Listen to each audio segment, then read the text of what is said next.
Ladies and gentlemen, welcome to another banner edition, an exciting edition, I might add, of the Squared Circle Maniacs Pro Wrestling Podcast. My name is Johnny Bottles. I've only got one job to do. That's to introduce this guy to the left, Dr. Don Wayne, the neckbeard psychologist ensconced in stately Wayne Manor in the bowels of the ranting room. Do you have a red phone on your desk in case something goes astray? And say, in case things go awry, Commissioner Gordon calls you? I'm the guy on the other end of that phone. You're the guy on the other end of that phone. Okay. Gotcha. Oh, now, there's a lot to talk about. There's a lot going on. There's been some news. Some folks are out of jobs. You hear about that story? Yeah, they won't shut up about it. There's a squinty-eyed old man on his couch in his den just screaming at the walls with hair dye running down in his eyeballs. Yeah, that happened. Yeah. Yeah. And we got Tommaso Ciampa apparently broke his ass bone. I just saw last night he's supposed to wrestle somebody. He's going to him. They're going after the trios titles. I don't know what's going on with that guy, but there hasn't been any news. But the rumors out there that he got hurt in that match last week. But there's a lot to get into. I told you he shattered his rectum last week. People didn't believe me. Killed him. Damn near killed. Of course. I'm looking for the story that got my attention that made me go, you got to be shitting me. There is one story that you were ahead of the curve on last week, Bottles, and it finally broke this week. And everybody had to catch up to it. And I said, Bottles, I believe you. But now it's official. AJ Lee's creative is gone for the foreseeable future. There are no plans for her following WrestleMania 42. You said this was a short-term deal she signed. There is no word, though, on how short it is, if it's going to be a SummerSlam only after this or what. No one knows. No one knows if she's out or what's going to happen for the future, but she's not around right now, and she's not going to be around. No. Do you think she's gone for good? If you're in good standing with WWE, you're never gone for good. Well, that's true. You've got a point there. But what do you think? Do you think she wants to go home? Yes. Larry's dead. She's mourning Larry the dog. Buy another fucking dog. That's all you got to do. Stop. She dipped her toe into the waters because I'm sure Phil went home and said how great the place is, how it's completely changed. The backstage ambiance is not so toxic like it used to be. And she wanted to try it. She wanted to dip her toe in. Yeah. Work with some of the people that looked up to her when they got into wrestling. And there's a lot of them there. Unfortunately, she didn't wrestle a lot of them. She didn't wrestle Liv Morgan. Not at all. No Rhea Ripley. Or Rhea Ripley. She never wrestled Gonzo. She never wrestled, what's the little girl's name in Judgment Day? I'm blanking out here. I'm having a brain fart. What's her name? Roxanne Perez. Didn't wrestle her. Roxanne! You don't have to wrestle me tonight. All she did was wrestle Becky Lynch, and Becky Lynch pay me your money. AJ Lee is going home for the night.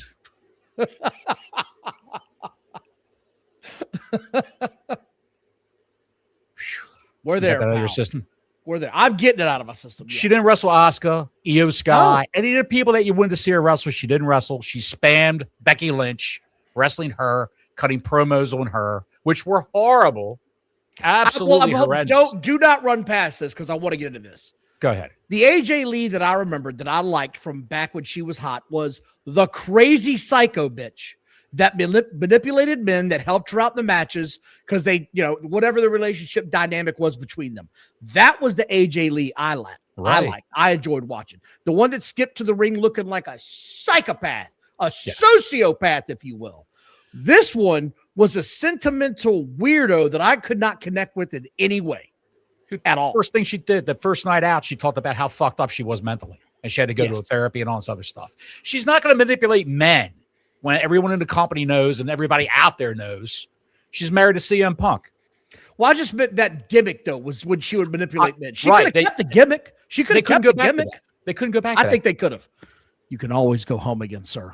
You mean have her flirt with a guy on the main roster and then have CM Punk get into a feud with him? That would have been interesting. Leave him alone. Leave him alone. Do that later. But have that manipulation heading into WrestleMania. That's all I'm saying. Manipulate. T. I can see it now. Hey, Omos, how are you doing, honey? Hey, there you go. There you go. He gives Omos something to do. I am the ruler. AJ. There's some news about WrestleMania 44 breaking out today. Did you see that's a big deal. The rumor has it WrestleMania 44 is tentatively looking to get booked in Nashville. Now, let me tell you why this is a big deal. Nashville has got almost every major sports team you can have now. Well, it's got two of the big ones. It's got hockey and it's got football. Yes. Now, the reason this is a very big deal is because the Tennessee Titans opened their brand new stadium this year. And if there's one thing brand new stadiums want to do, it's get big acts in that stadium to show the taxpayers we didn't waste your money. So this is a catch-all for everybody. It helps out the city of Nashville, and the WWE is probably going to get a really sweet deal to go in there and get a shitload of money at a brand new stadium. That's why. I can see that. They'll get a nice payoff for bringing the circus to town. And when's Saudi? 45? I think it's this one coming up. Yeah, okay. Yeah. I think it's this one coming up. All the indie grifters that come to town and this on the circus train when WrestleMania rolls into a town, they're not going to be able to do it in Saudi. No one's spending the money to fly to Saudi. All these guys are working for a hot dog and a handshake are not flying to Saudi, because their promotion is not going to put them up there. Maybe GCW might do a show over there. I just watched their show. Watched their show. They don't need to run another one of those. Holy shit. They do it all the time. Yeah, I know. Well, here's the thing. Biggest independent promotion in the company, Don. In the country, I mean. I know. I got to do another show this week where they touched on some topics we don't normally touch on. And the one thing that was discussed. Tell where you were. This is awful. Yeah, I was on This Is Awful. Good guys. Great show. Great guys. But they were talking about on that show how the indie promotions, we know this forever, they've always sort of jumped on the back of WrestleMania. The indie shows this year were apparently way down and the attendance was way down. So are we seeing a wane, a little dip now in wrestling popularity? A Don Wayne? No, I'm not dipping anything. I'm not dipping anything, pal. But if you look at Raw this week, at SmackDown this week, they're at like 8,000 tickets at a 20,000 seat arena. It's not good. It's finally catching up to them that these blasé storylines and the lack of action and the high ticket prices, it's coming home to finally affect the bottom dollar. Now, I don't know if it's just because of where they're at, or it's been there before, or it's been there recently. But TKO's got to figure out, stay out of the booking and let the wrestlers figure this shit out. Let the wrestlers figure this out. And Cody Rhodes talked about it on SmackDown this week, where Cody Rhodes came on air. And I don't know if any of you saw this. By the way, thank you all for watching. Please like and subscribe. Cody Rhodes came out and essentially said, hey, TKO, you're 0 for 3 when you keep interfering in my WrestleMania moments. Stay the fuck out. Let me do my shit. Because when you get involved, it goes upside down. And he's right. Every time this guy gets back up on the pedestal to have one of these moments, someone else decides they need to get involved and stick their big nose in it. Right. Absolutely. A big thing came out this week about the rumor was that they were using AI to write the shows. And they're not using that. Huh? What do you think about that? I don't think they're using AI to write the shows. They've said what they use AI for is to forecast and aggregate social media activity around certain superstars. Who's, as you say, who's got the look? Reigns. Who's getting tweeted about? Who's in social media feeds? Right. Who's trending on social media? Because that's a huge part of their marketing scheme now. And the part that got me when they said this, and I laughed about it, because they're like, Tony Khan would never. 3 or 4 years ago, Tony Khan openly admitted he was using AI to help book shows. This is what someone does in a smart business world. And I'm not going to knock Tony for trying to use any tool he has at his disposal to try to make a better product. It didn't work last night. That show last night was the shits and gave me the trots. That shit was horrible. We're going to talk about it later. But people crashing out over them using that AI. AI is going to be the future of a lot of industries, a lot of contracting industries, a lot of these technical industries are going to go to the wayside for people actually working these systems. Program designers are going to be a thing of the past here soon. They're going to be very few. I can see that. I can see that happening. You have a man in a baggy purple suit, no hem trousers, a big Panama purple hat with a fanny pack, and a goatee and long blonde hair, a skullet, standing outside Titan Tower saying, I used to be a booker up there, doot, doot, doot. All of a sudden, that guy Al came in. They hired some guy named Al to come in and take my place. Oh, shit. You know who I'm talking about, right? AI, yes. Yes. Michael P.S. Hayes, everybody. The great Michael P.S. Hayes. I'll see where this goes. I'm curious about the future of AI. It's very telling. When you were talking about business for WWE and ticket sales and all that stuff, Nick Khan, in the same interview where they talked about AI, he admitted the fact that their business is down maybe 1 or 2% over last year. He says there's nothing to worry about. It isn't yet, but you better get your head out of your ass because people are starting to check out on this shit. I have not watched an entire episode of SmackDown. I've watched, I think, 2 in the past 6 months because it's just boring. I watched Raw this week, and there wasn't a whole lot to hit on that either.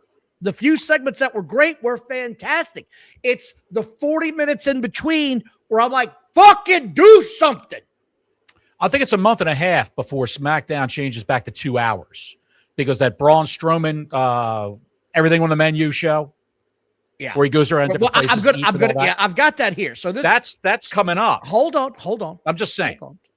That's why it's going to 2 hours. It might be better in 2 hours. That's complete bullshit. That's complete horseshit. That's garbage. That's complete horseshit.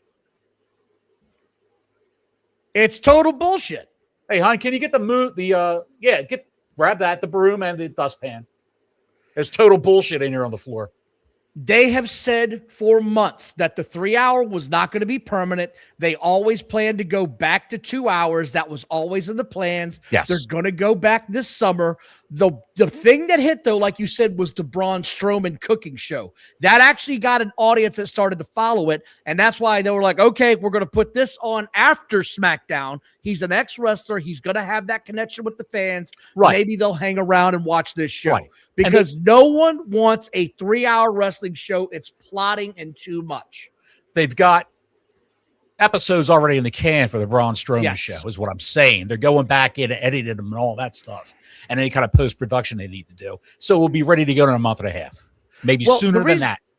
The reason I said that is because these wackadoo dirt sheets, these dirt strangling sheets, they are all claiming that Braun Strowman is the reason SmackDown's going back to 2 hours. Are you out of your minds? Do you not pay attention to what they actually say at these pressers? They've said for months they're going to eventually get back to 2 hours. And yes, I'm not making this up. They have said this. People have reported this. Blame it on Braun. Blame it on the rain. Just saying. There were some releases that I do want to talk about, and I think we need to get there because one of them. Did you hear? Did you hear this? Can I get to it? Can I get to it first? I would preface this before. This isn't about any one person. People said they fired half the SmackDown roster. Oh, because it's going back to 2 hours. They don't need all those extra people. That's not why they fired them. I know that. These dirt sheets are saying that right now. Hey, we're going to have 2 hours of SummerSlam or 2 nights of SummerSlam. Let's fire some people and make it harder. They're idiots. The same stars that are super over now are going to be at SummerSlam. Yes. They got rid of the bottom feeders that weren't working out, the mid-carders that weren't working out, the retreads that weren't working out. Now, here's the one that got my attention. Kairi Sane got a lot of people's attention because she got fired. She got cut. She's let go. Sure. Rumors flying she's already back in Japan. She already went home. Mm-hmm. Her boyfriend apparently lives there, so that's where she's at. Why wouldn't she go back? This is where it gets good. I can't make this up. I'm looking at it right now. The incels on the internet that cannot shut up about women's wrestling, the Donald Duckin, tarp laying, oiled up in baby oil, Jergens jerkin fan club boys, the puppet all punchers. tried the puppet punchers, the sock masters, if you will. They all wanted to say Kairi Sane was coming back on Raw this week because they made such an outrage about it, made such a fuss. She's going to be on Raw. We did it, guys. Rumor has it she wasn't on Raw. Shut up. No, they chanted her name, and they turned down the house mics, and they'll probably chant on SmackDown Friday, and they'll maybe next Raw, and then it'll fizzle out after that. I watched SmackDown. Kairi Sane, good looking girl. She looks like a walking anime character, like these women in these anime cartoons that the puppet punchers watch. That's why she's so popular amongst them. Again, the fact that they started that rumor was laughable to me. We have the power. Shut up, nerds. No, you don't. You don't have the power. No. I've got the power. No, you don't. Shut up. Sit down. Go back to your Twitter machine. Get your little orange thumbs working and do something else for a living. Get that going. Who sang that song? You got the power. It was, I don't remember, man. It was an ESPN soundtrack forever. Snap. It was the Snap. That's it. Yes. The medley of their hit, Snap. I've got the list of releases and fireys. Before you go any further, did you see what Meltzer said? Before you go any further, Don. Did you see what Meltzer said? About what? She wanted to go back to Japan all the time, the whole time. Yes. And that's why she's enthusiastic about her release. She probably asked for it. Yes. She never asked for it. She put it on Twitter saying that I would never walk away from my fans, blah, blah, blah. I didn't want this to happen, basically, in so many words. I'm not saying it word for word, nerds. I'm just paraphrasing what she said on Twitter. It was a nice, brief little paragraph she put out there, and that was it. Radio silence after that. Everybody but she was beloved backstage. Everybody shut the hell up is what happened. Right. Everybody shut up. They went back to punching their socks.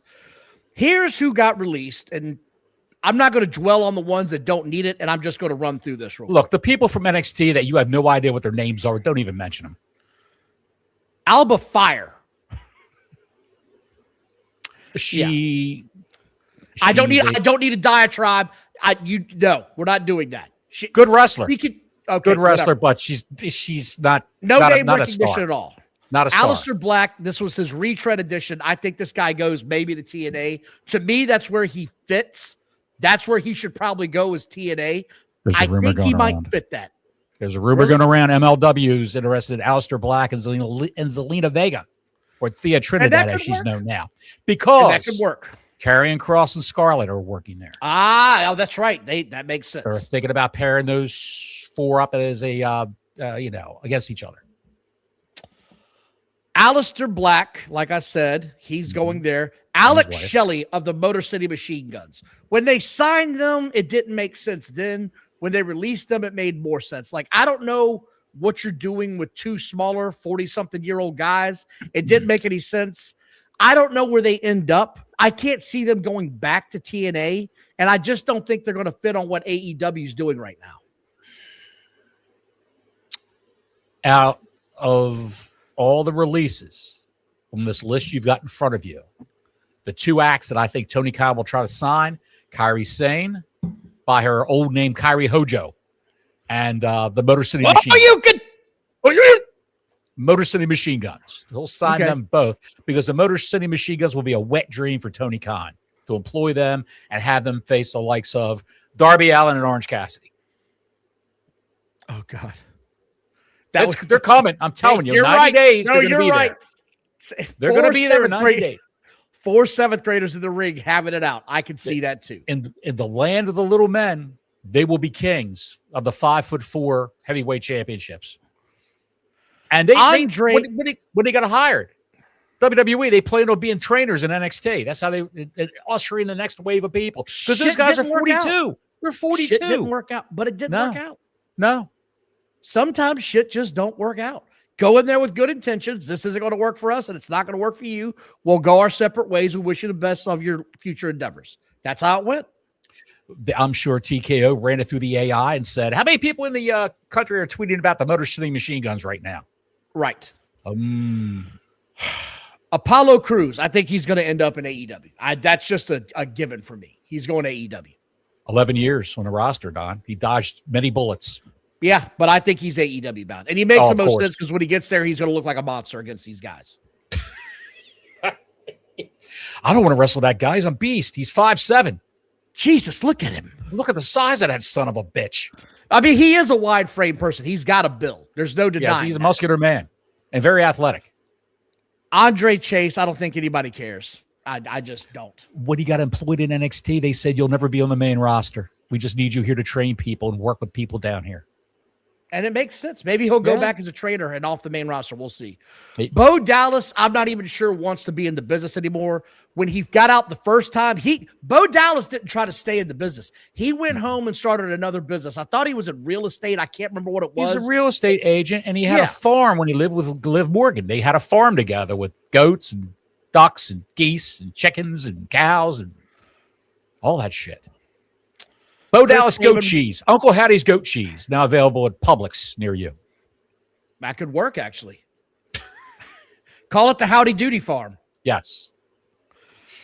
Chris Sabin, we talked about. Dante Chen, I have no idea who this clown is. Jobber at NXT's been there for years and never got any traction. Dexter Lumis is a guy that's always got my attention. Dexter Lumis, I would love to see that guy get a fresh reboot either at AEW or TNA, because every time he gets in the ring or he changes his character, I don't understand what it was. It wasn't clicking in WWE for him, but he clicks for me when he's on TV. And I would tune in to watch that guy to see where it goes. Now, maybe behind the scenes, he was a pain in the ass or he was just playing the character they'll give him, but I think he's going to land on his feet somewhere.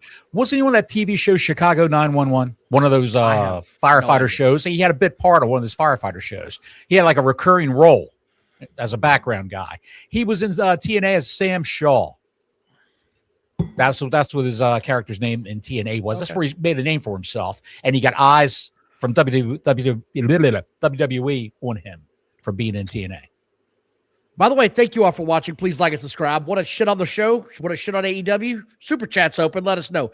Eric Rowan, who can barely walk anymore. That guy looked pretty rough that last run. Yeah, he looks rough. That looked pretty rough.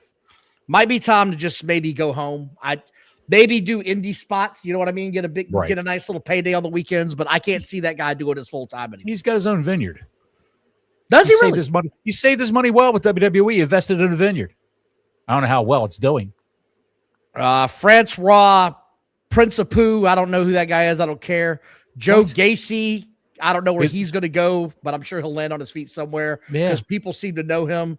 We talked about Kyrie saying Luca Crucifino. I don't give a shit. Never heard of him. Don't care. If you don't recognize the names, don't even mention their names. They're obscure NXT guys. 6 years he was in the system of NXT. He's Luca, whatever. Crucifino. He was hooked up with the D'Angelo family. Tony D'Angelo, that guy. Which was a horrific gimmick in NXT. Every time that came on, I was out. He was a consigliere for Tony D'Angelo. That gimmick's gone now.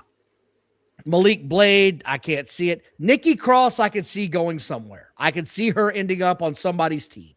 That I can see. She's copyrighted. I just don't know that Nikki Cross ever got a fair shot. She never did. She just recently registered the name Nikki Storm, which is what she was called on the indies. Nikki Storm. I saw that. So good for her. Santos Escobar obviously is going to end up somewhere. He's got too much talent as a wrestler. He might not be able to cut a promo to save his life, but he can wrestle. Supposedly he's negotiating with CMLL. And he's hurt. He's hurt. Is he really? Yeah, he's hurt. Tore a pec, I think, or a bust. Tyra May Steele, don't care. Tyreek Igwe, don't care. Who? I said what I said. Tyson DuPont, don't care. Zelina, we talked about. Zoe Stark is somebody that's going to end up on AEW, I believe. Yes. I think she's going to be on AEW. Yes. I just do. She'll make her debut, be on Collision, go to Ring of Honor, hurt her knee again, be gone for a year. Hate to see it happen, but you know how they work over there. The vascularity, pal. God, why'd we let her go? Vince would have kept her. He'd have kept her for life. Chris Island, he's out there on his own. Trill London, Carly Bright, and that's the end of the names. Yeah, they trimmed the fat from Evolve and LFG. Yeah. I look for that show, dude. I'm looking for that show LFG to go by the wayside.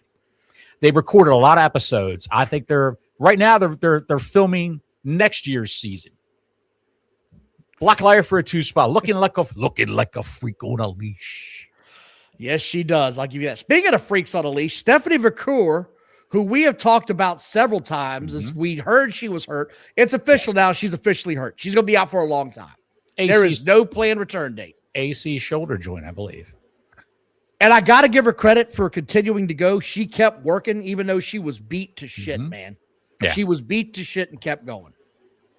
So good on her for that. That girl's got heart. I got nothing bad to say about her. I just don't. No. There's also something that was kind of caught me off guard. I wasn't real happy with it. Stephen A. Smith is apparently going to get involved in the WWE business in the near future. If you don't know who Stephen A. Smith is, he's a talking head on ESPN. And Stephen A. Smith and I have gotten into it on his show several times over the years, back when he was aired on ESPN radio on local syndicate on AM. And I called the show a couple times. Yeah. Okay, let's go. I want to hear this story.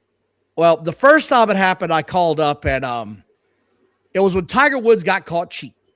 Tiger Woods got in trouble, and the shit was falling apart. When he got, I called. Uh-oh, I don't know if I froze or you froze. You there?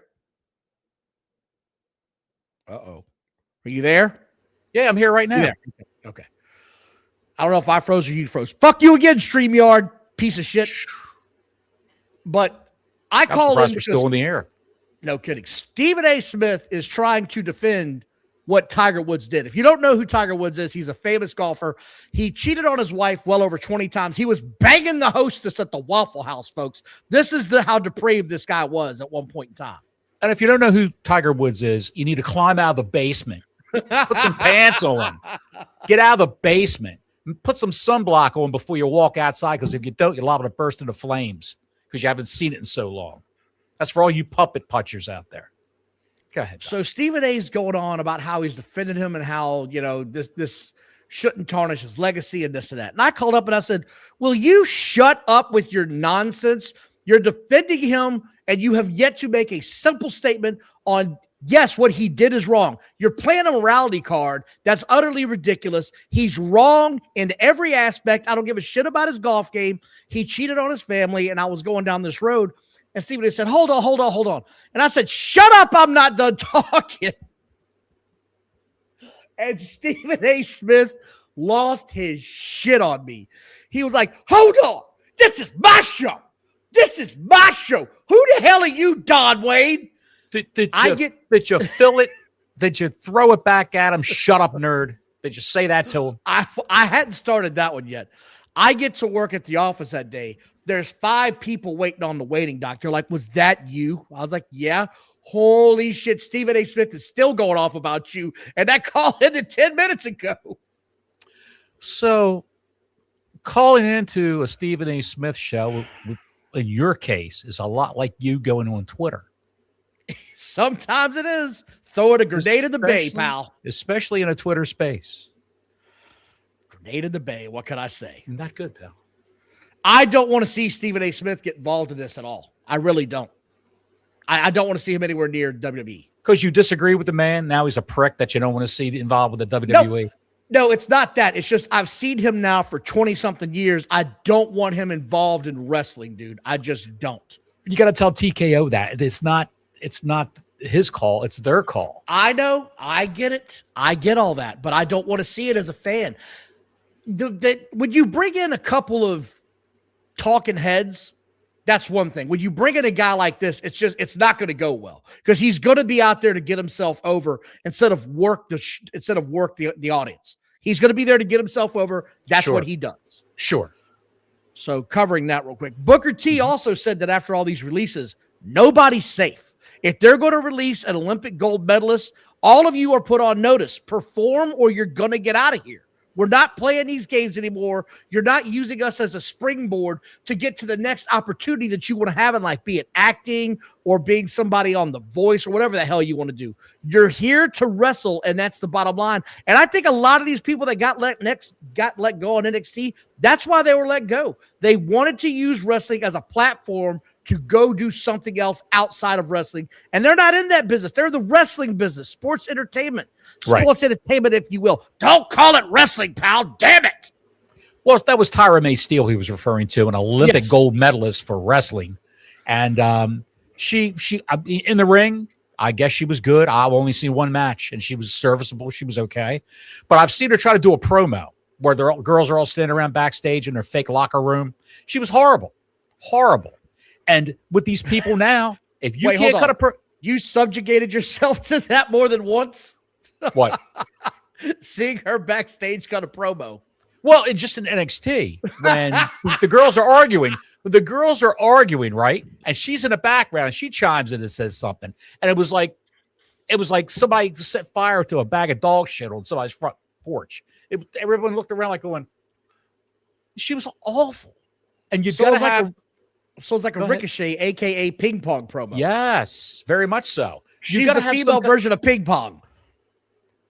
If you're gonna go into wrestling and you're not taking acting lessons, either online or signed up somewhere to take acting lessons from a coach in your spare time on the weekends or whatever, you're really doing yourself a disservice, because you need to be able to cut a promo and foment some sort of charisma about yourself. Get an aura. Yeah. An aura. Like Don Wayne's got an aura. Get a look. I got an aura too. That's why I got air freshener in here. Go ahead. Lord help me. I want to talk about Raw real quick. I don't want to spend an hour and a half on Raw because I just don't think it deserves it. But I want to bet your favorite segment of Raw was Braun Breaker confronting Seth Rollins. That would be my bet. I thought it was great. Was it your favorite? I really did. segment? I thought it was great. And then that and the end of the show. Yeah, I'm going to get there. Why. Yeah, when we get there, I'll tell you why it was one of my favorite segments. I was watching this go down, and I'm watching it live, and I'm thinking to myself, Johnny Bottles is going to be hooting and hollering because Braun Breaker was literally calling out everything about Seth Rollins that you fucking detest. The Monday Night Innovator, or whatever the hell he called himself. Folks, if you weren't watching it, he was absolutely clowning Seth Rollins. And Braun Breaker on the microphone, it's fantastic. Son, what a promo. He was cutting a hell of a promo. My goodness. You opened the show like this, and I was like, I'm all right, shit, I'm in.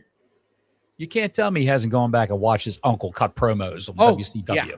I'm sure he has. Yeah, I'm sure he has too. Yeah. I thought this was outstanding in every way. And it's rare you see Seth Rollins look like he's running out of gas. He looked like he was running out of gas on this, man, as far as verbally. Oh, yeah. He looked kind of out of it. Yeah. He probably didn't think he was going to go after him with so much vitriol, screaming at him the way it was. But it was great. It was everything you wanted in a wrestling promo. It was. And then I couldn't help but look when he had a camera shot, 3/4 camera shot from the floor, looking up at both guys. You saw the back of Braun Breaker from the side. I was looking to see where the staples were. I saw on the it. back of his. I saw it. Yes. He had quite a few staples too. It wasn't like a small wound. No. They put some shit on him. Yeah, they did.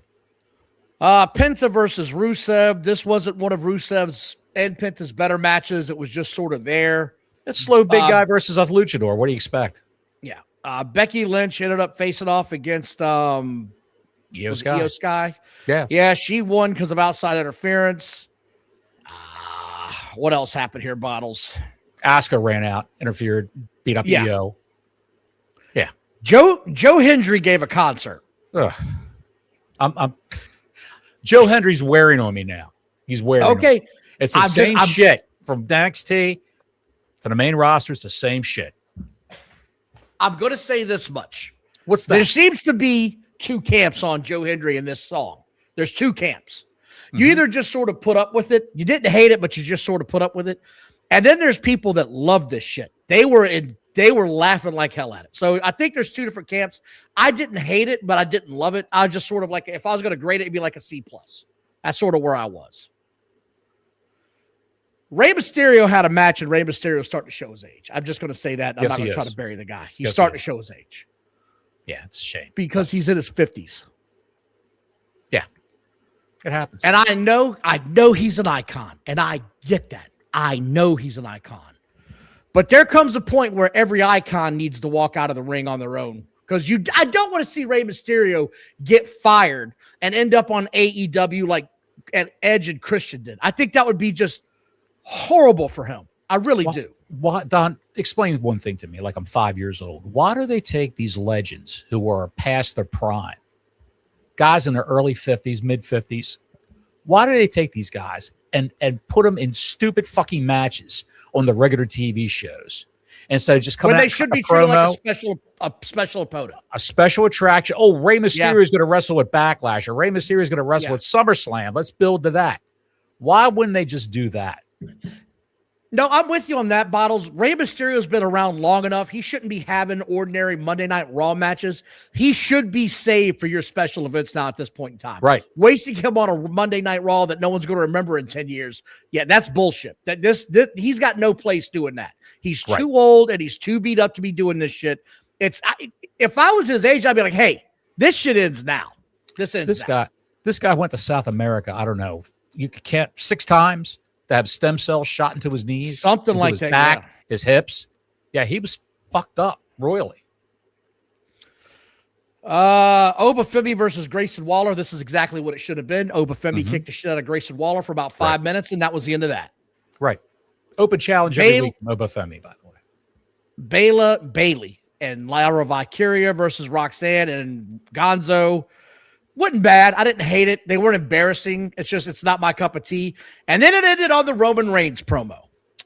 And I want to say this. This is what the WWE has been missing for a long time. Don't get me wrong. CM Punk is a star. He's a big star. He is not Roman Reigns. Well, I want to preface that right up front.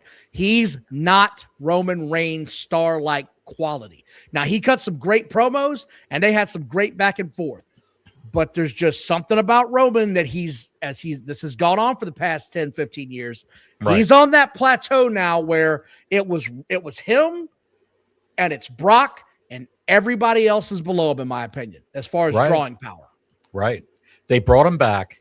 And they said TKO wanted him to come back. They said, we're not going to do like a 1,000-day reign, title reign. You're just going to fill out the rest of the year on top. And we need you to be here full time, not part time. Right. And that's why they have him back. AI, pal. AI said, this is the biggest star you got outside of Brock Lesnar. What'd you think about this interchange? I thought it was great. He confronted his cousin. I thought this was entertaining as hell. You know what I mean? I enjoyed that. And he got the shit kicked out of him when this thing ended. And when it ended, he said, that's it. You and I are fighting at Backlash. So we're going to get, help me out here. Jacob Fatu. Jacob Fatu and Roman Reigns. And I'm looking forward to that match. I will be enjoying this. What move did Jacob Fatu put on Roman Reigns? A move you never saw him do before. Was it the mandible claw? The Tongan death grip from Haku. Okay, yes. From Ming. He put the goozle on him twice. It was like kryptonite. Yeah, when I first saw, I was like, shit, is he giving him the mandible claw? I couldn't see it at first. I couldn't tell. But I thought it was good.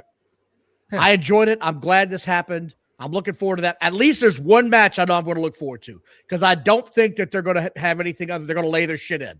Going to lay my shit in, pal. Yes. So that concludes Raw. Anything else you want to talk about Raw? Nothing on Raw. I just want to mention something real quick about NXT, what I saw on Tuesday night.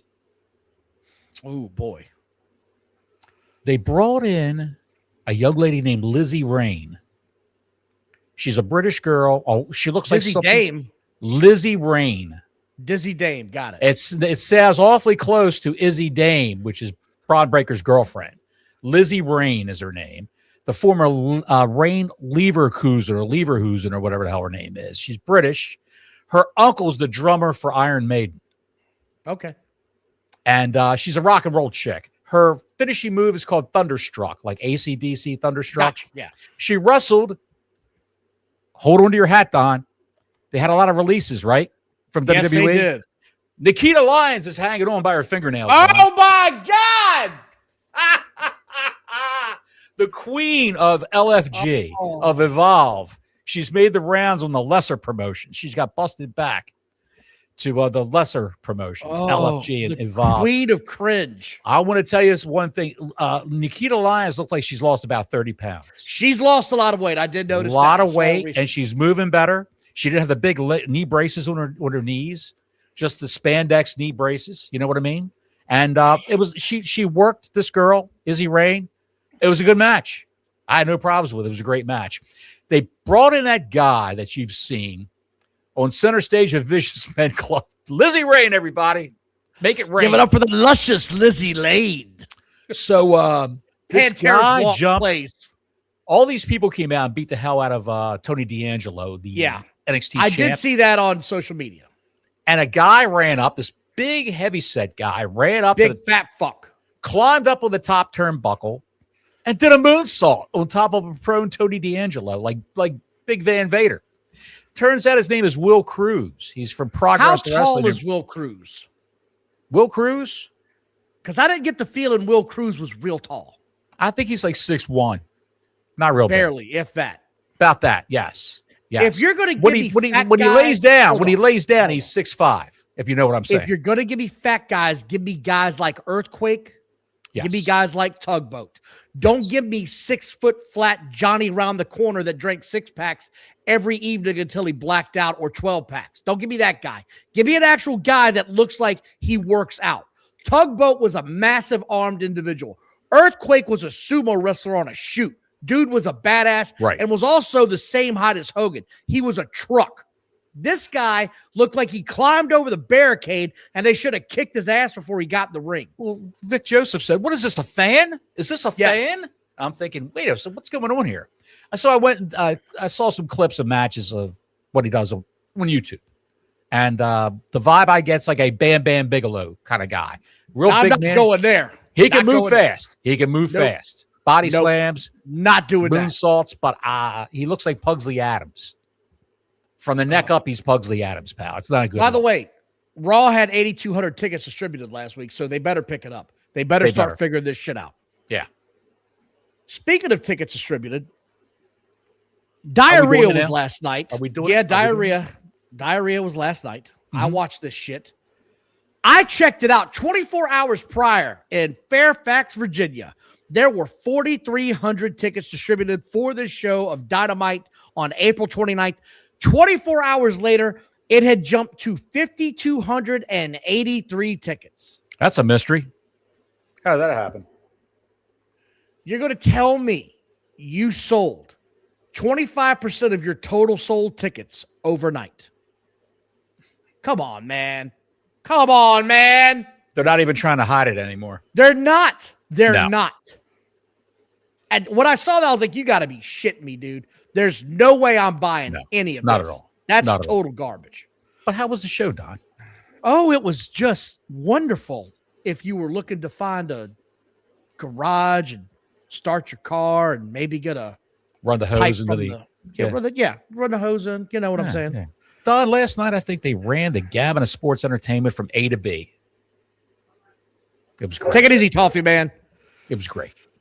Toffee Man Jones just fucks right off. Just fuck right off. MJF and Puddle Jumper, they get a recap on their rivalry.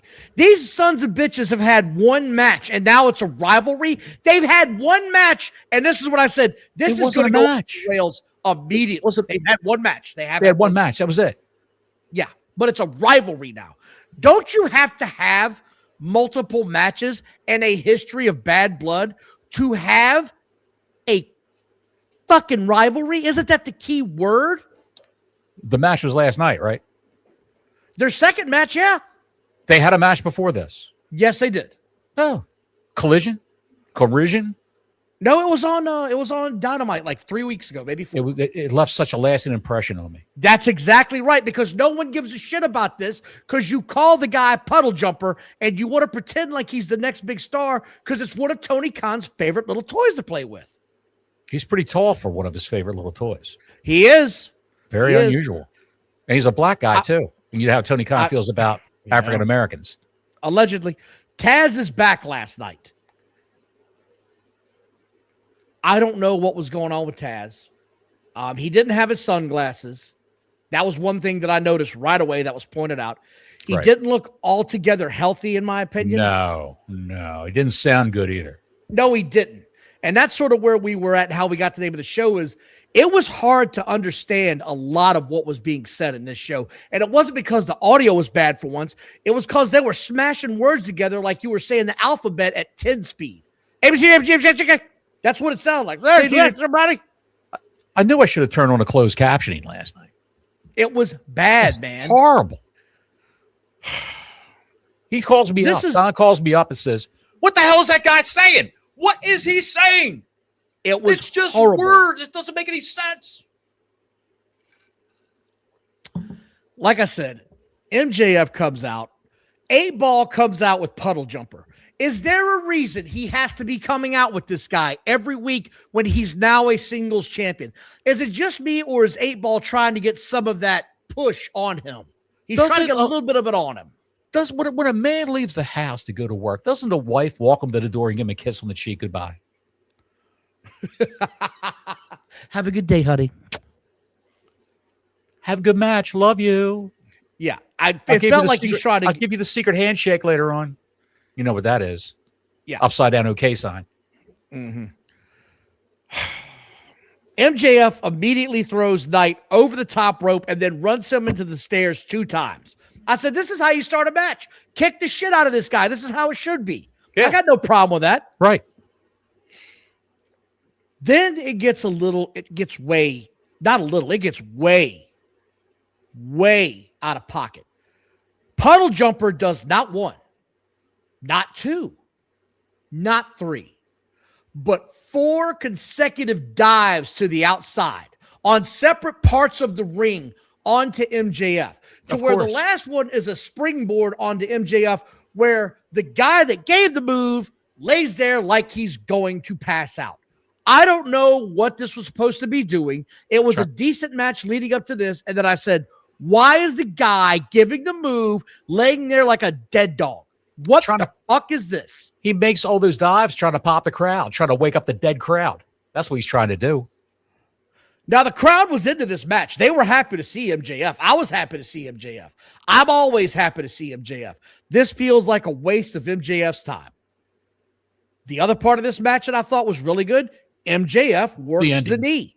He worked the knee over and over again. He was working a body part. But then after MJF works his knee, Michael Knight goes to the top rope, lickety-splickety quick, and dives off like it's not bothering him at all, and then sells the knee. You're supposed to slowly climb the rope like you're barely going to make it, and then when you hit it, you're over there dying. No, Michael Knight's like, fuck that shit. I'm coming in hot, pal. Right.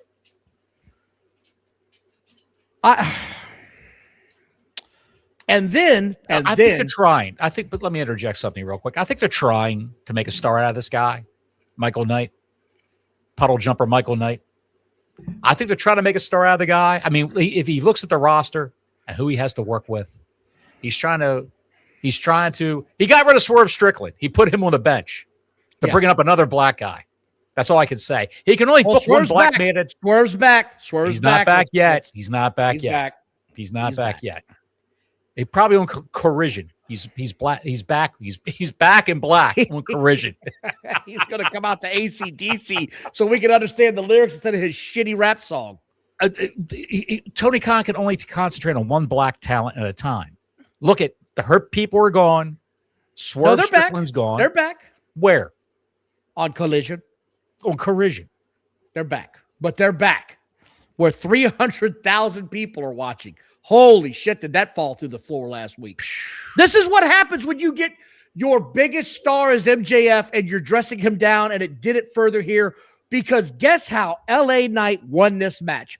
With a low blow. Hey, where have we LA Knight? Where did Michael Knight win? Fuck, LA Knight. There's a lot of fucking Knights. Hit the turbo boost, kid. That'd be interesting. Hit the turbo boost, kid. Bring my TBS title around, kid. It'd be interesting to see LA Knight just walk in. See, dude, I'd die. I'd die. Where the fuck are the fans, man? Yeah. I lost my way. Yeah. What is going on with MJF? Has he fallen out of favor? I don't know, but he lost with a low blow again. They keep using the low blows in this match, and it didn't stop here because it happens later on again in this night. I don't think he really again. I don't think MJF gives a shit about how he loses because he knows he's going to lose anyway. So just whatever. I think that he's not looked upon too favorably backstage. If they strip that belt off of him right away, they give it to the crash test dummy, Darby Allin, and now he's wrestling this guy to put him over. And he's the highest paid enhancement talent in wrestling right now. MJF. This is funny. I had to throw this up. John, I hope you're doing better, pal. There's no one in this arena. Yeah. There's nobody here, pal. Yeah. Where's catering? Yeah. And then MJF starts getting heat back all night, and Darby comes down like Sting from the rafters to save Puddle Jumper from a beatdown. MJF cuts a promo at the top of the ramp and demands a rematch. Darby again says no. Darby says PJ has actually earned the title match, and out comes Brody King's ass and says, you're not going to be champion next week. Oh, the drama. I wonder how this main event's going to go. Ass! Are they building towards a three-way with Kevin Knight, MJF, and Darby Allin? I hope the hell not. I got that vibe. I think that's what they're doing. I hope not. By the way, this edition of AEW Dynamite was brought to you by the Window Licking Edition, brought to you by Pepto-Bismol. Just want to put that out there. Absolutely. Dennis is officially about to go to shit. Fast. Renee Baguette is backstage with Christian and Cope, and there's a new I Quit stipulation that's been added to the match. Renee was hoarse. She sounded sickly last night. Her live segments, you could tell something was very wrong, and it was hard to make her out. And you could tell the pre-tape more than ever last night with her. She sounded raspy as hell during this. Yeah. And I'm like, what? What'd she say? So now there's two stipulations that's been added to this match with FTR.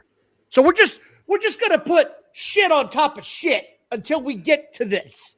Do we really need to see another FTR Edge and Christian match? You're gonna get it. Why? You're gonna get it, pal. No one wants to see that. Are they going to win the belts and then retire? Because Edge is retiring in Winnipeg in October. I don't know. Then you're gonna have Christian walking around with two belts. It's just they're adding more and more shit on here that doesn't need to be there. You already had a good stipulation. What the fuck are you doing, pal? You don't do it that way. What you get is you get a hangman match with Big Boss Man and Undertaker with dogs outside of the ring. So they're shitting everywhere. I tell you, that's good stuff, pal. I remember that. Who doesn't? I try to forget it every day. The Birds come out, also known as Two Chicks, versus a crackhead and a methadone clinic addict. I don't know what the fuck this was supposed to be, but this looked awful. Holy hell. Terrible. Crackhead Betty got the shit kicked out of her. Yeah. This was just, and this is when it got even worse, right? It's already bad enough that this is going to happen. Sorry, that was with Al Snow. You're right, Mark. My bad. The dog shit was with Al Snow. My bad. Yeah. The dog shit was the star of the match. The dogs kept shitting around piles the of ring. dog shit around the ringside. You had Howard Finkel out there with a one of those metal lobby sweepers and the broom just sweeping shit up. That had to smell so bad when that match was over. Yeah, the hot lights. Yeah. Oh yeah, just good times, everything pal. about it. Good times, pal. The Hebner brothers are probably out there with wet mops cleaning things up. Bum fights. That's what they need on AEW. Bum fights. Oh, we're getting it. We get it every week. We get a bunch of bums like this going at it. This match got so bad, and I just want to highlight what was the low light of this match. Thank you, Larry, for the one of the Birds tags in, right? She tags in. Yes. They double team the opponent. The legal Bird runs out of the ring to attack the other girl that's outside of the ring, while her opponent stands in the ring to beat up the legal competitor. They then run back in the ring where they do a double team, and the ref isn't counting for shit. He doesn't give a fuck. He doesn't care about any of this. She runs around the ring. She forgot she was legal. I'm telling you, she forgot she was a legal girl. Yeah. Because she runs back in. They hit the double team, and the legal girl pins her. 1, 2, 3. Why do they have referees? Well, I don't know. Show AEW Fight Club and have no referees, no ropes. I can't, man. It's a joke. It's just a fucking joke. This whole show's a joke. Okay? It affected your bowels, but you know what it did to me?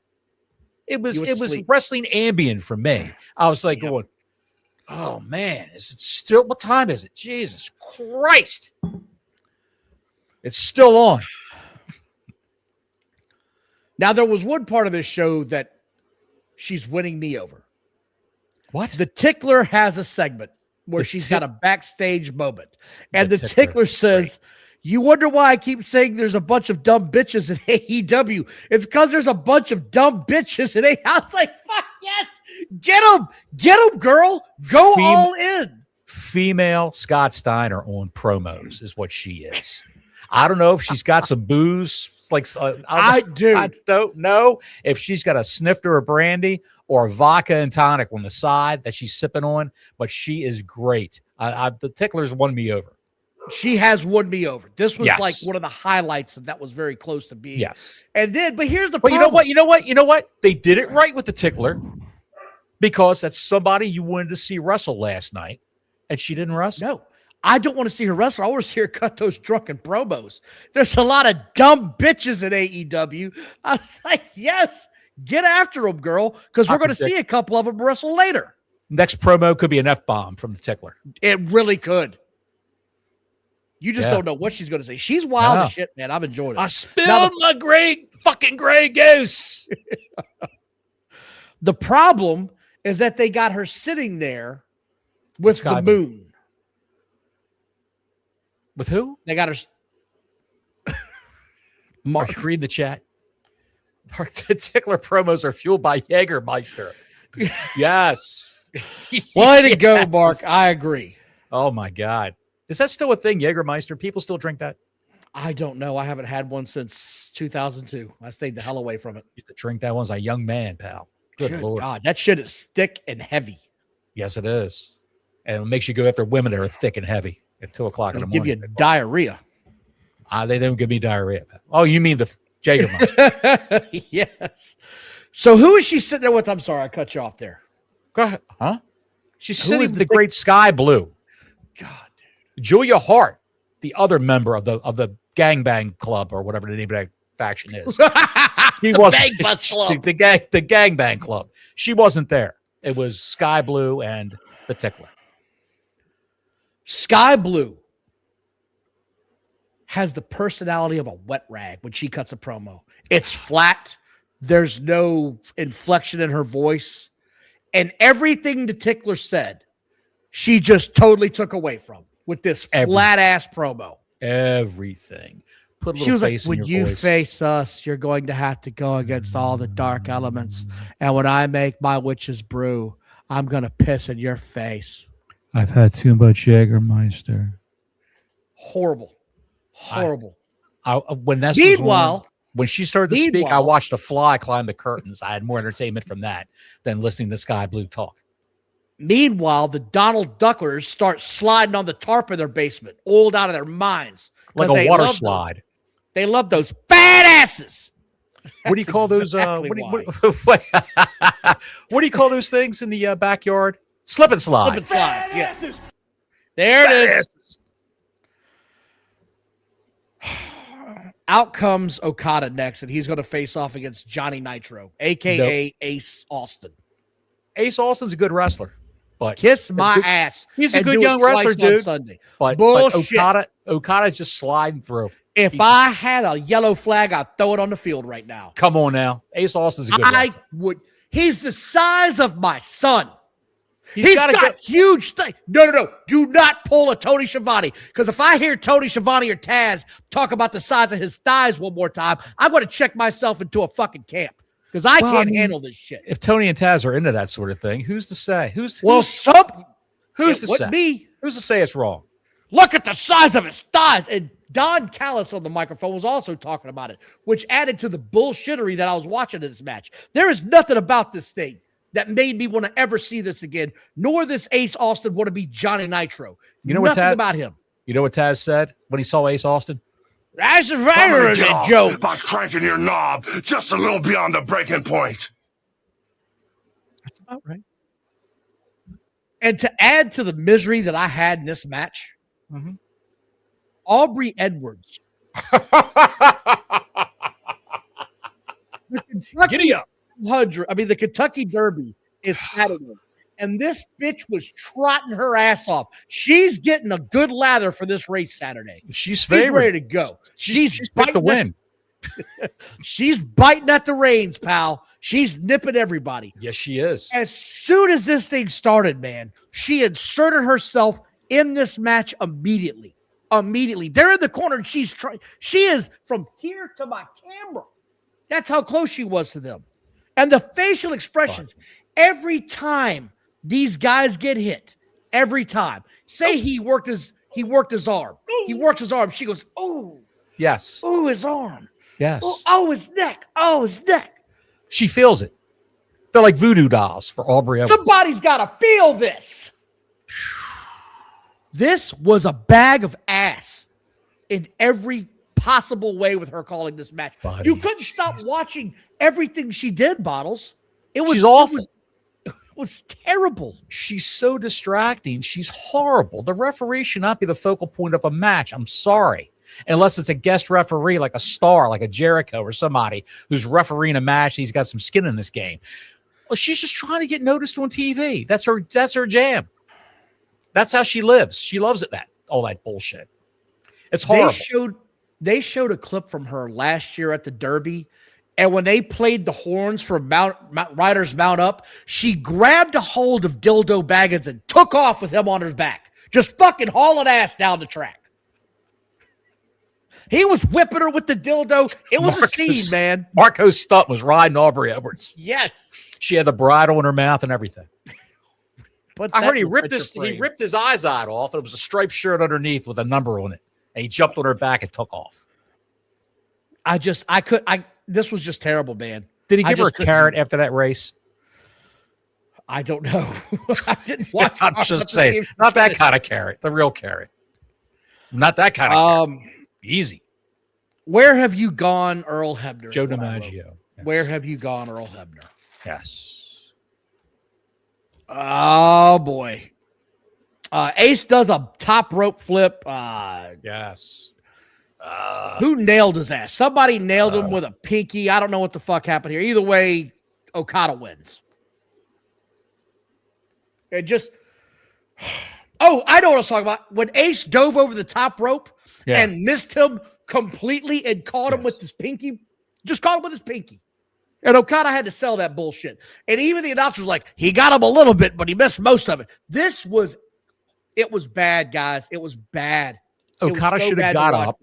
He should have got up and just picked them up and suplexed them on the floor or something. Yeah. If you're going to miss me, I'm going to kick your ass. Okada don't want to get hurt. He's taking it easy, pal. And I wrote it down. He's got a good gig. I wrote down, the Mulkeys took that shit like a champ. This guy barely touched him, trying to save his own ass. Like I said, Okada won. Nobody cared. Let me ask you this question, Don, before you go any further. In the current wrestling scene with all the companies, since they've cut back on house shows, and we all know the AEW doesn't do house shows at all because they can't sell tickets to house shows. They tried, they can't do it. Doesn't the lack of reps for these young talent, these young stars, affect their performance in the ring? Oh, it does for sure. It absolutely does.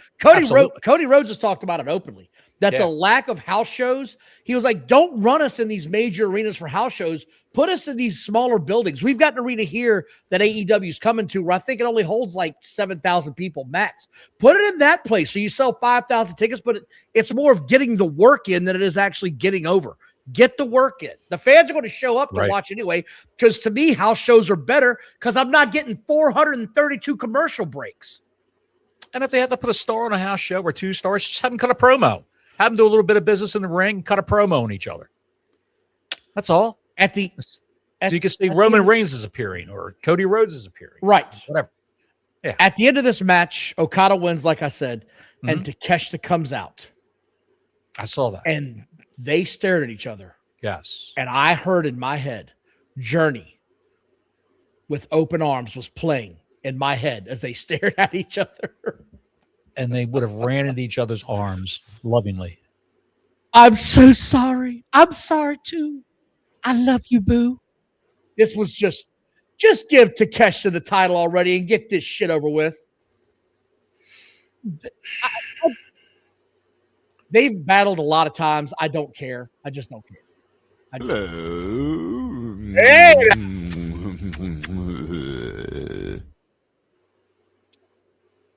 Next thing we get is a Bandito segment where they're going to the old cow town. They're showing Bandito wanted posters everywhere. And I was like, oh shit, this is just what we wanted. A montage with Bandito. And a guy comes running out in sneakers in a Western town. Guys running down the street in a Western town in New Balance. What the fuck is this? What the hell? What the hell? Homeboy came running out. I said, is that bitch wearing K-Swisses? What is happening here? I think he had Skechers on. He might have. And out comes Swerve Strickland and not Bandito, who he then sets one of Bandito's wanted posters on fire. Because everybody wants to see that. No, we don't. No one wants to see that. No, we don't. And I said, okay, that's bad enough. It's not going to get any worse. I was so wrong. That's because Go ahead. I was going to ask you if Bandito's ever cut a promo. Has he ever spoken? The gobbledygook segment of the match of the night happens next. The Death Rider segment. Daniel Garcia says words that you can't fucking make out. I don't know what he's saying. Meanwhile, down in the sewer system.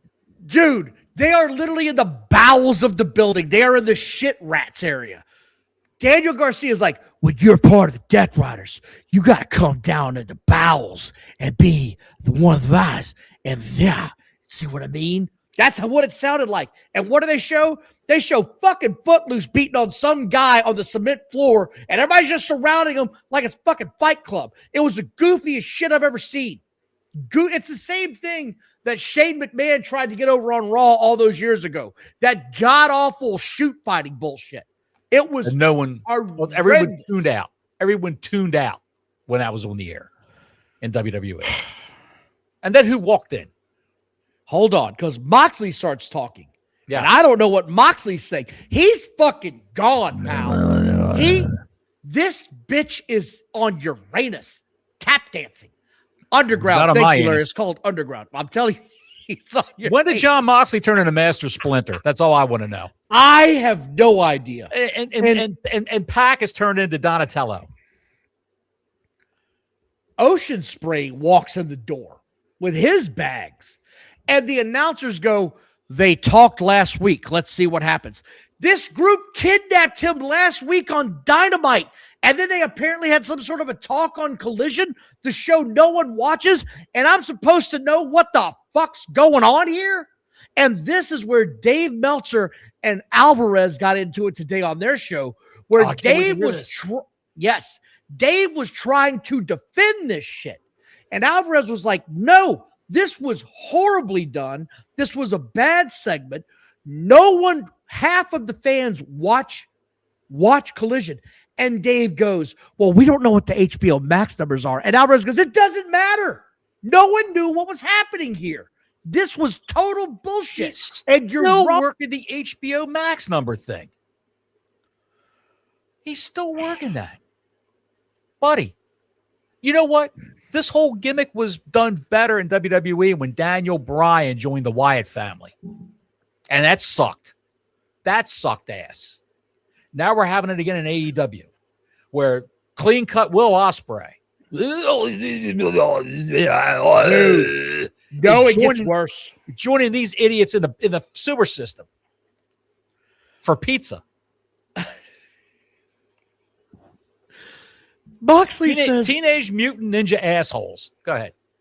Moxley says something that I can't make out. And then Ocean Spray says, no, I'm not cleared, bruv. But me and Wazoo boys the match next week in Japan. What the fuck? What the fuck did he just say?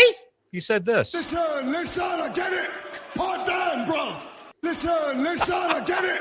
Part down, bruv.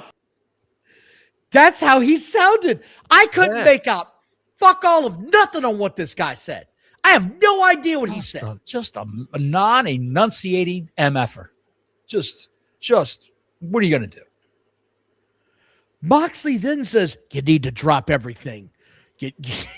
We don't heal. Oh, hold on. We don't need excess baggage here. What's excess baggage? He was at one point in time, he was the number one babyface. Fucked off. He just fucked right off. Into the bowels of the building. Right. Number one babyface in the company. And they reduced him to this shit.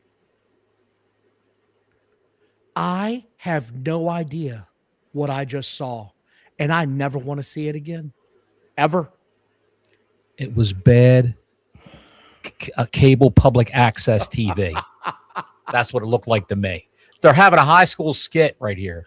It was like someone called into your local access back in the day. If you don't know what local access was, there was a channel that they had to put on the airwaves where you could actually call up the radio, or call up the station, and they take your calls. And the prank calls were always great. Hello, who are we speaking with? These nuts, and then they just hang up the phone. And hello, caller, who are we speaking with? Your mom and them. Click. That's all it was a bunch of teenage boys calling the shows and shitting on these people. Non-stop. They'd be on the show. Hello, who do we have? Did you know you suck ass? Click. Every time, dude. The Wild West of Yes. cable access television. Local access cable television. Anyway, FTR comes out. They're going to sit commentary. Cope and Christian come out to face RPG, which is apparently a tag team that you and I have never heard of in our fucking life. I've heard of them. They've been on there several times to do jobs. Trent Beretta and the other guy. RPG Vice. Never heard of them. Don't give a shit. This whole thing fell apart quickly because in the middle of this match, Orange Cassidy and the conglomeration appear at ringside with a bucket of popcorn and start attacking FTR. Cope and Cage win. I'm not wasting another fucking minute on this. And Copeland walked off with the popcorn bucket on his head like a crown. Yes. What has happened to Copeland, man? This guy at one time was on top of the industry. Now he's sandbagging with jerk-off talent. G-O-T? G-O-T? G-O-T, yeah. G-O-T. Jerk Renee off talent. is with... Renee's back? Did she find her voice? No. Renee is with Chris Jericho, who lost to Ping Pong Saturday, and the damn jump him again. And Ping Pong beats him up again. And Ping Pong is just the worst on the mic I've ever seen. He's the worst professional wrestler in a prime position on the microphone I've ever seen. I don't know why they don't have this guy with a manager. Yeah, this is a guy crying out for the Don Callis family so Don could cut the promos for him. He's horrible.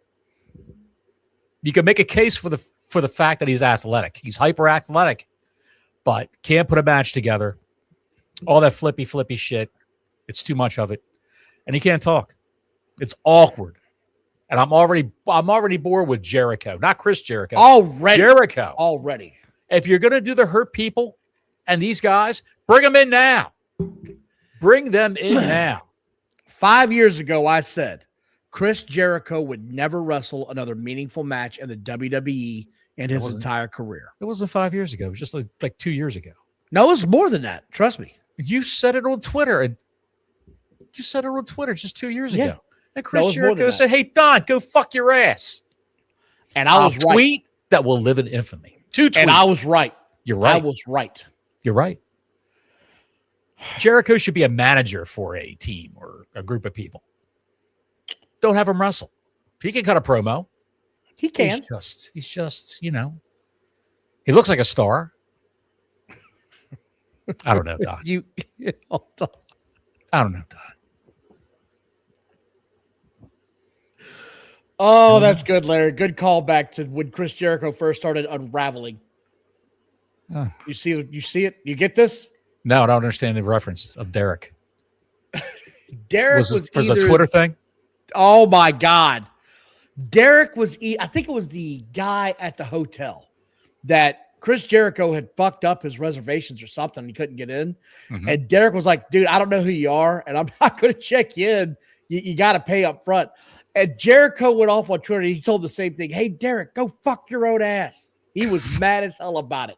Like, he called out Hilton and all kinds of shit, whatever hotel it was. Just coming unraveled. I feel bad now that he used that line on you and another guy. Well, Derek apologized later. He said, I didn't want to infringe on your gimmick. Did you apologize to Jericho? No, I told him to suck my ass. Oh, there you go. Very good. Jericho, you could suck my ass. Just making it clear. Prick.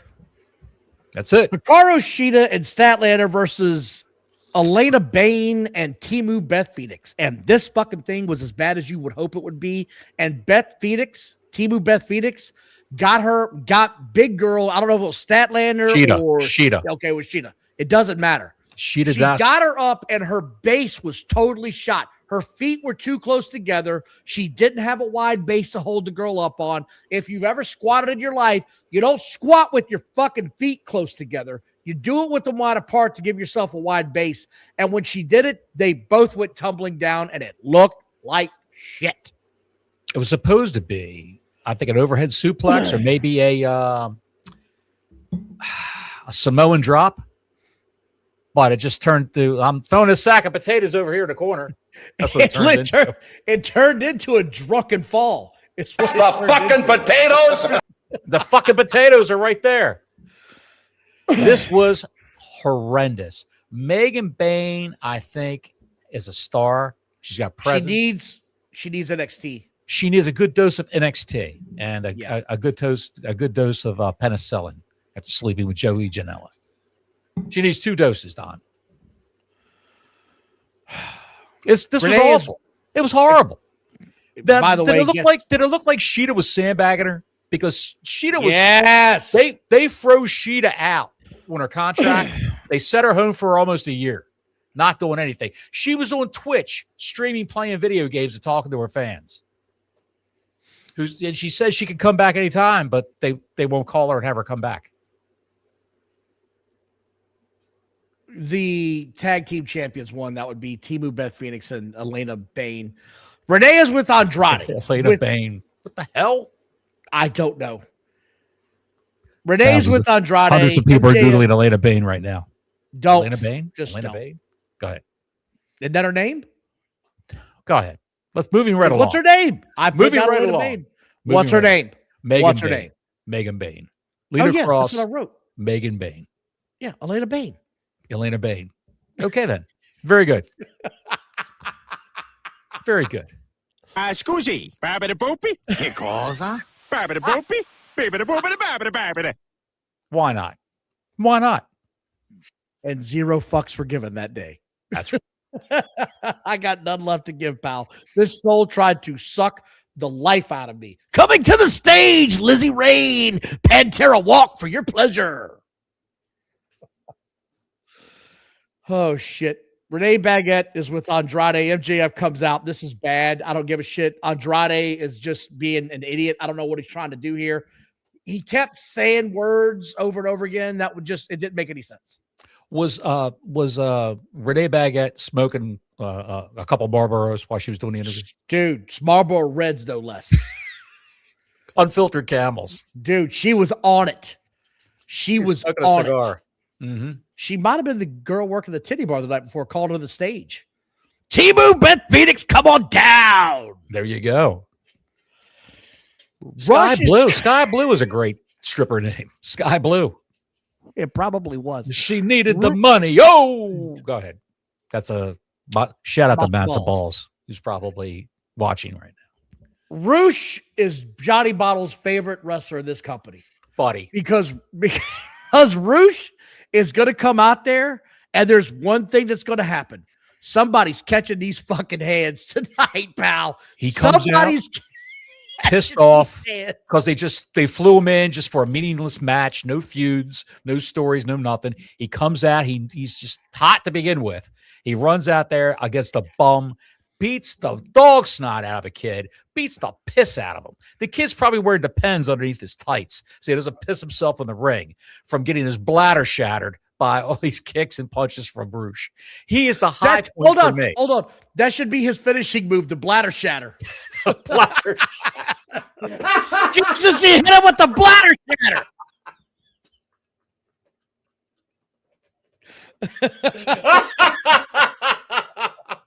The bladder shatter. I think I've just coined a new move here. You did. Yes, I did. The bladder shatter with Roosh. He is the high point of these shitty AEW shows, whether it's Corrosion or Dynamite, where he just comes out, doesn't give a fuck about what they tell him to do. He just goes out there and beats the piss out of whoever's there. He doesn't care who. And he did this guy. He threw him into all the Oh, yeah. barricades. He gave him some stiff-ass shots, body slammed the shit out of him, told him his mama was a fat hooker, and then pinned him.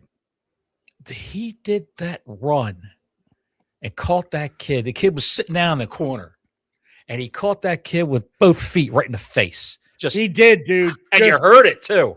I don't know if it was a slap Yeah. to his stomach when he did it. I don't give a shit. He That makes kid's it head look. said, fuck. He makes it look great. He makes it look. It ain't a real. look. It ain't a look. It ain't a work, pal. Then he cut a promo. He cut the promo too. Talk about the promo he That's- cut. I don't think they wanted to cut a promo. I think he just grabbed the microphone and started talking. Again, the part of the show that I can't get back to is I couldn't understand anybody. And he was speaking Spanish, and I didn't catch a fucking word. And I can speak a little Spanish. I couldn't catch shit this guy was saying. But then He was just vomiting words. But he popped off with, "When you mess with the bull," and they're all going, "You get the horns," and he goes, "You get the hands. You get the bladder shatter. You get the bladder shatter." Mark said he is now known as El Concussion. El concussion, El concussionado. Yes. Oh, God. El concussion.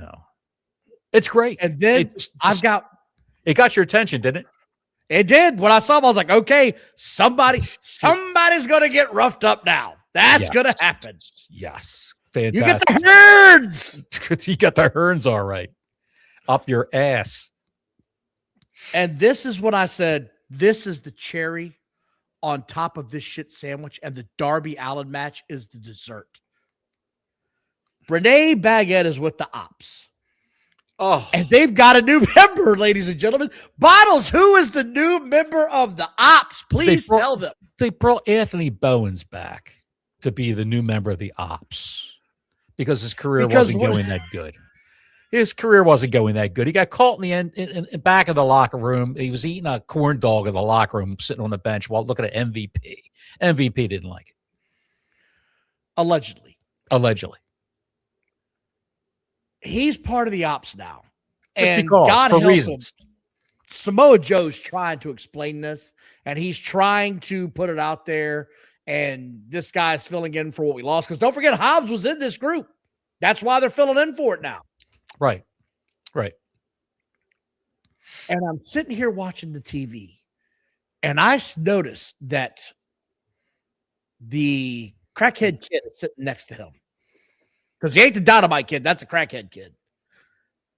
Hook looks like he's been on a fucking 4-day bender at the meth lab. He looks like his eyes were so sunken in, I thought he was a fucking ghoul. That's what I thought. They were so sunken in. He could swallow his eyeballs. They were so sunken into his throat. So he looked like he was so methed out. It was just unbelievable. And this thing couldn't end fast enough. And I like Samoa Joe. And the guy, what's his name? Kushida, the guy who had his head cut off. Yeah, the brain guy. Yeah. He had a brain taken out and put back in, according to Meltzer. That guy, he looked like he didn't know where he was. They said, "You stand over here." Oh, yeah. He just showed up. He showed up and they pointed to an X. Stand there.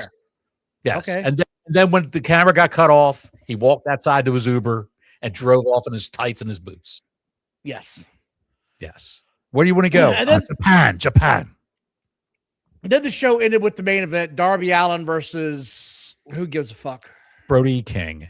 And I didn't watch it. Go ahead and tell him. I'm not watching this guy. I'm not watching. after like fighting outside the ring. Darby Allin was grabbing hold of the mat out on the floor outside the ring with the cables while Brody King's pulling him by the feet. He wanted to get him close to the ring steps so he could do something to him. I don't fucking know.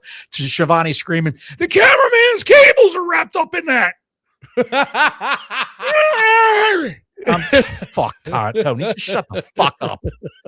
Shut the fuck up. God damn it. I hate that man. And it was great to see what was actually underneath the mats because it's like all segments of foam rubber. They're like strips of foam rubber. Right. Attached to a top layer. And it was that fascinating for me too. I know you're hanging on my every word. But anyway, he dragged him back and flipped Darby Allin over, and Darby Allin kicked him in the stomach and the nuts. Who wants a belly rub? Meanwhile, who wants a belly rub? No, Darby.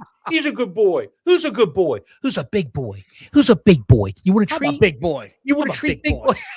You want to treat big boy? You want to treat big boy? Oh my! I'll give you treat big boy.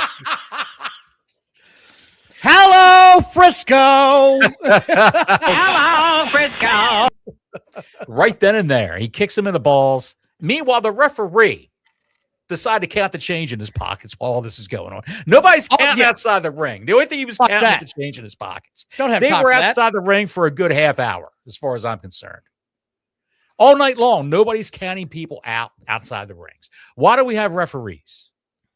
Why do you have referees? I still don't know. Just have Shivani be the referee. When someone's pinned, Shivani can just walk over casually while he's standing on the outside of the ring going, 1, 2, 3, greatest night in the history of our sport. Walk back to the table. It's ridiculous. Anyway, 3 coffin drops off the top rope on the Brody King, and Darby Allin pins Brody King. The David and Goliath bullshit with this guy has got to end. This title run's got to end. They really must hate Maxwell Jacob Freeman with all their heart. Something, I don't get it, man. Something's wrong. And the Meltzer will deny it. And Tony will deny it. Something's wrong backstage. I guarantee it. Guarantee it. Something is wrong with this big time backstage. They did 625,000 viewers after doing well over 725,000 the week before when MJF was the champion. Yes. That's not a coincidence. All I can tell you is Tony Khan. Oh, Mark 7731. 5 match sounds boring, Bottles. Tell us more about the top layer. The top layer was a fine layer of latex. It was gray, don't you know? With all these different bars of foam rubber underneath. It was just fantastic. It was ribbed for their pleasure. Anyway. The cables are in the mat. The cables are in the mat. The cameraman's cables are in the mat. God, no. I can only pray that man has a serious cerebral hemorrhage. No, not doing that. We're not doing that. I can't have any fun on this show. You can tell Jericho to go fuck his ass, but I can't wish to stroke on somebody. Well, all right. Ricochet showed him how to do it.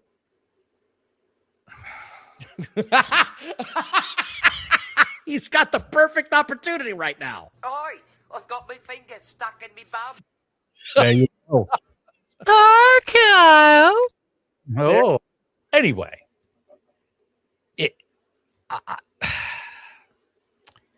Why don't they just book Orange Cassidy versus Darby Allin, get it out of their system? Just get it out of your system. Get it out of your system. Do it. Orange Cassidy versus Darby Allin. Why not book Kevin Knight versus Darby Allin? Kevin Knight, Darby Allin's got the belt you want. Why? That's next week. No, that's next week now. What? Darby Allin versus Kevin Knight. Oh, it is. It's going to be 3 hours. Yeah. 3 hours. 3 hours, Don. A 3-hour tour. Take a nice nap before the show, Don. You're going to need it. I need a lot of things. We'll have Ginger Grant come over and wake you up. She'll shake you while you're laying. What does that mean? What? She's on Gilligan's Island. 3-hour tour. I know. What the fuck? I don't know if it's going to be tell me. Is it an hour collision after this show? I don't know. Corrision? But I'm not watching 3 hours of this shit. I can tell you that much. It's going to be horrible. If WWE doesn't start picking up their storytelling, I'm going to be ripping them like this in about a month. I really am. I'm going to be already shitting on SmackDown. You're shitting on SmackDown. Folks, for all you neckbeards out there who are watching this show, well, thanks for watching. And if you're going to comment, you have to be a subscriber to comment on this shit. Okay, we're going to get that out of you. But all I can say is, we're equal opportunity offenders. We shit on WWE too when they do something bad. And SmackDown is heinous. It's bad. Bad. Not good. Bad. Unfortunately, it's 3 hours of badness where you can sort of sift through it like an old prospector, 1800s prospector with a pan. Oh, is that fun? Let's look at that. You'll find a nugget of gold there.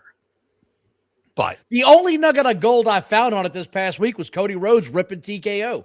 That was the highlight of the show. That's it. And the highlight of the show last night that we're talking about was my man. I'm going to fuck you up, pal. We said Spanish, pal.